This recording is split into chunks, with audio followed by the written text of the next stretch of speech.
Hello दोस्तों, आप लोगों का स्वागत है हमारे यूट्यूब चैनल नावल कॉन्सेप्ट में। दोस्तों, जैसे कि आप सभी को पता है कि नवपाषाण काल चल रहा है, ठीक है। उसका लास्ट टॉपिक है अपना प्रमुख स्थल, ठीक है। तो ये सब खत्म कराने के बाद, जैसे कि आप सभी लोगों को मैंने बता रखा है कि मैं बहुत ज़्यादा डेप्थ में करा रहा हूँ।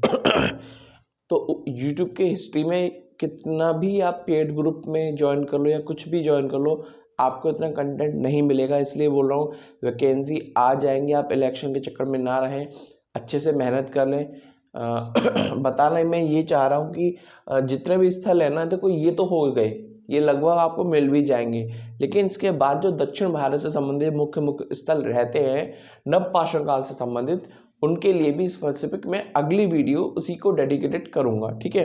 दक्षिण भारत की तरफ ध्यान रखेंगे, ठीक है। और सब कुछ जितना भी कवर करेंगे हम, सब कुछ उसमें कवर कर लेंगे, ठीक है। उसमें सब कुछ कवर कर लेंगे और अच्छे से पढ़ेंगे उसको। अब फिलहाल हम ये स्टार्ट करेंगे, उसके बाद आपका आएगा ताम्र युग, उसके बाद हम पढ़ेंगे लोह युग और उससे संबंधित जितने भी स्थल होंगे उनको पढ़ेंगे। फिर उसके बाद आपका प्रागैतिहासिक काल वगैरह ये सारा खत्म हो जाएगा। खत्म होने के बाद हम क्या करेंगे, हम करेंगे जितने भी क्वेश्चन संभावित बनते हैं प्रीवियस ईयर के, और ये जितने भी हैं हम आपको प्रोवाइड कराएंगे, ठीक है। जितने हो सकते हैं और जितने प्रीवियस ईयर में आए हैं लगभग सभी कुछ हम करेंगे, ठीक है। और जब पेपर वगैरह होगा तो हम टेस्ट सीरीज वगैरह सब कुछ लगाएंगे, ठीक है। तो पहले हम ये पढ़ लेते हैं। और भाई चैनल को प्लीज शेयर करो, सब्सक्राइब करो, अधिक से अधिक बढ़ाओ। फ्री ऑफ कॉस्ट रहेगा, बिल्कुल भी पेड नहीं होगा। और सिलेक्शन, अगर तुम मेरे पढ़ाए हुए से नोट्स बनाते हो, पेन चलाते हो, ठीक है, डेली बैठ के पेन चलाते हो, घिसते हो अपना पेन, ठीक है, तो भाई सिलेक्शन पक्का है, ठीक है। 95 कट ऑफ क्या, 95 के आसपास कट ऑफ गई थी हिस्ट्री की, ठीक है, जनरल वालों की। मैं कहता हूँ 125 में से है ना 120 मेरे में से आ जाएंगे, बहुत बड़ी बात है, ठीक है। 120 मेरे में से आ जाएंगे। बहरहाल आप मेहनत करो, ठीक है। जितनी मैं कर रहा हूँ उससे डबल मेहनत आपको करनी पड़ रही है, ठीक है। तब तो नंबर आएगा, वरना भैया देखते रहो, बहुत कंपटीशन है, बहुत ज्यादा। देखो पहला देखते हैं, दावोजली हार्डिंग स्थल है ये, ठीक है। अब ये कहाँ है दावोजली हार्डिंग? अब ये हम मोस्टली उत्तर पूर्व के ही पढ़ेंगे, ठीक है। उत्तर पूर्व जो स्थल है उनको पढ़ेंगे। देखो तो ये कहाँ पड़ता है, उत्तर पूर्व में असम के, ठीक है, बहुत डिटेल में पढ़ा रहा हूँ। उत्तर पूर्व में असम के चित्तग्राम में, कौन से ग्राम में, चित्तग्राम क्षेत्र से संबंधित है ये वाला स्थल, क्लियर। देखो यहाँ क्या क्या देखा गया है, यहाँ कृषि और पशुपालन के साक्ष्य देखे गए हैं नवपाषाण काल से संबंधित, ठीक है। और क्या क्या देखा गया है, देखो गुवाहाटी, उधर साइड में ही गुवाहाटी, ठीक है, गुवाहाटी में एक स्थल पड़ता है, गुवाहाटी के अंदर भी एक स्थल पड़ता है, ये है सारू तारू, ठीक है। कहाँ है ये भी गुवाहाटी में पड़ता है, ठीक है। आगे यहाँ पे क्या क्या चीज प्राप्त होती है, देखो यहाँ पे नवपाषाण काल से संबंधित कुल्हाड़ी मिलती है, गोलाकार मुठ वाले, ठीक है, गोलाकार मुठ वाली, ठीक है। अनगढ़ रज्जु और कर्ण अंकित मृदभांड मिलते हैं, ठीक है। तो ये 3 स्पेसिफिक चीजें मिलती हैं। सॉरी, ये बताया नहीं था सही से मैंने। गोलाकार मुठ वाली कुठार मिलती है, कुल्हाड़ी मिलती है, ठीक है। देखो कुल्हाड़ी एक तो स्पेसिफिक मिलती है, ठीक है। एक सिंपल कुल्हाड़ी तो मिल ही नहीं नवपाषाण काल की। यहाँ पर स्पेसिफिक बताया गया है गोल आकार के मुठ वाली, ठीक है, कुठार हमें यहाँ से प्राप्त होती है। देखो अगला स्थान देखते हैं, कुचाई, सॉरी, ठीक है। ये कहां पर है, सबने पढ़ा है ये वाला जिला मयूरभंज, ठीक है, मयूरभंज, ठीक है।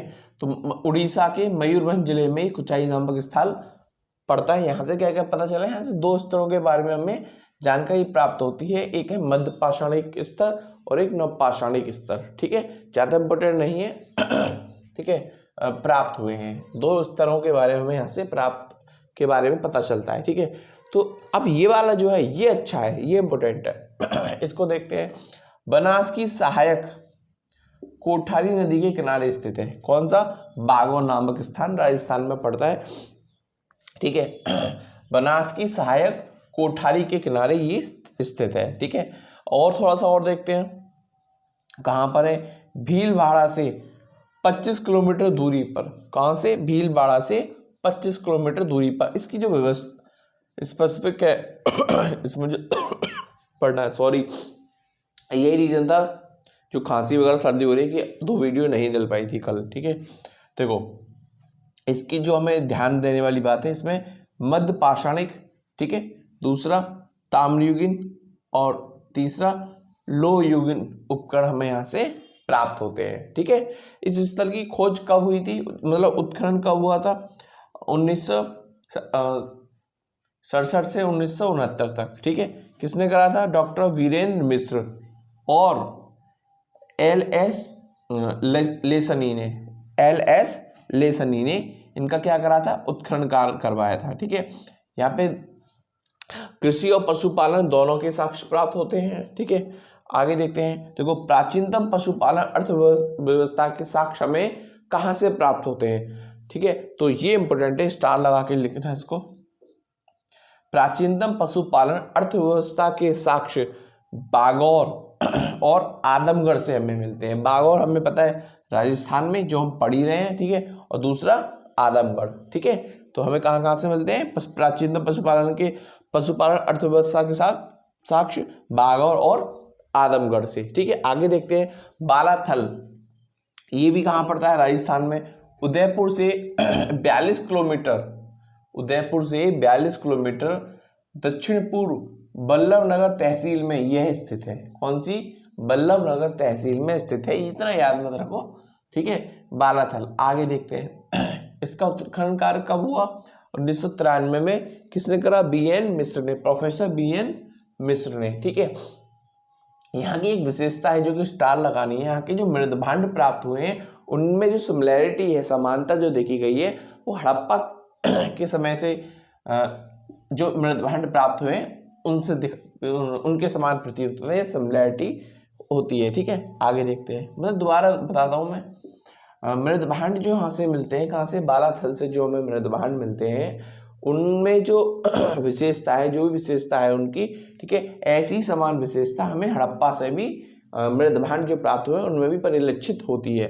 ठीक है, देखो आगे, ताम्र औजार पर भी हड़प्पाई प्रभाव, जैसा कि ऊपर बात करी हमने, ऐसा ही नीचे भी है कि जो हमें ताम्र जो औजार हमें प्राप्त होते हैं बालाथल से, ठीक है, उनमें भी समानता हमें परिलक्षित होती है। कहाँ से, हड़प्पा काल के समय की। दोबारा बताता हूँ एक बार, कंफ्यूजन ना रहे इसलिए।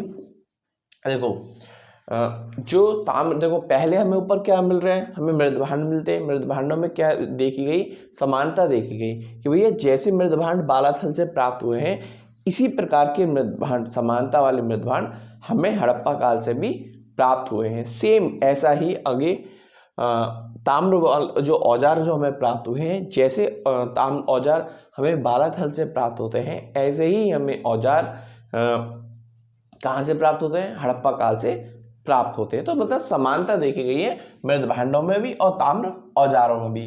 ठीक है, बालाथल वाले और हड़प्पा वालों में। ठीक है, आगे देखो, नवपाषाण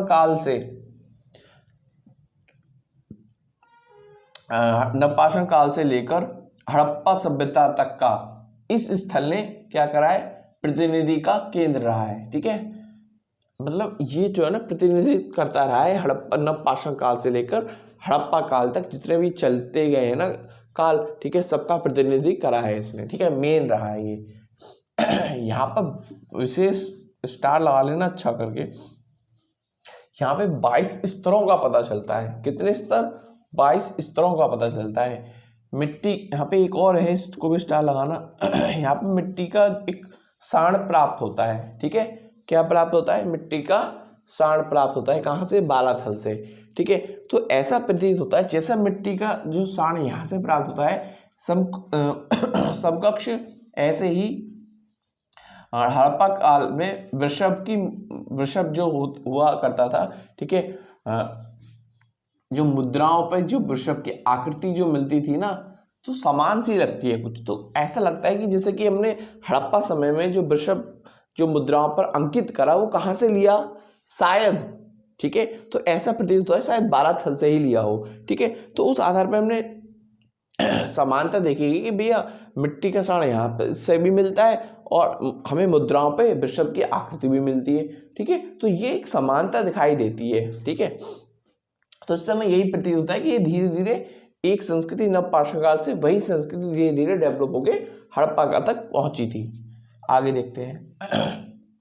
ताम्र संस्कृति से लोह संस्कृति तक इस स्थल को आबाद रखा गया, ठीक है। बहुत सिंपल है ये तो। ताम्र संस्कृति से लेकर, ठीक है, जो नवपाषाण काल पढ़ा है, नवपाषाण काल के बाद ताम्र संस्कृति आएगी, ठीक है। ताम्र के बाद फिर लोह संस्कृति आएगी, ठीक है। देखो ताम्र संस्कृति से लोह संस्कृति तक इस स्थल को आबाद रखा गया, ठीक है। ये नहीं है कि ये नष्ट हो गई थी, सिंपल भाषा में ही, तो कोई परेशानी नहीं होगी, ठीक है। आगे देखते हैं। ये 3 इस पे सब पे स्टार लगा लेना। कितने स्टार हो गए, 1 2 3 4 5 6 7 स्टार हो गए, ठीक है। आगे देखो। ताम्र मुद्राओं पर हाथी और चंद्रमा की आकृति अंकित प्राप्त होती है। किस पर, ताम्र मुद्राओं पर हाथी एवं चंद्रमा की आकृति अंकित होती है। आगे देखते हैं। फिर अगला स्थान है गणेश्वर, ठीक है। ये कहाँ है, ये सीकंड जिले में, कहाँ पे, सीकंड जिले में नीम थाना के निकट, बहुत डिटेल में पढ़ा रहा हूँ, नीम थाना के निकट, ठीक है। काटली नदी के किनारे पर, काटली नदी के किनारे पर, थोड़ा जगह नहीं थी ऊपर लिख दिया है, काटली नदी के किनारे पर, ठीक है। कहाँ पर सिचुएटेड है, सीकंड जिले में नीम थाना के निकट और काटली नदी के किनारे पर, ठीक है। यहाँ क्या प्राप्त होता है, यहाँ ताम्र औजार प्राप्त होते हैं, ठीक है।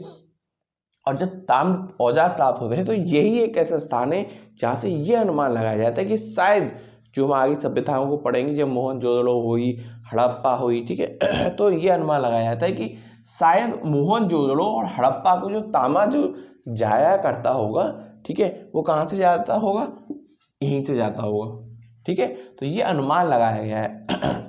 लगभग यहाँ से लगभग 4000 ताम्रपाषाण उपकरण भी प्राप्त हुए हैं, ठीक है। तो ये था इतना आपका आज का। इसके बाद हम दक्षिण को पढ़ेंगे, दक्षिण भारत में मोस्टली हम क्या पढ़ेंगे, वैसे कुछ खास है नहीं दक्षिण भारत में।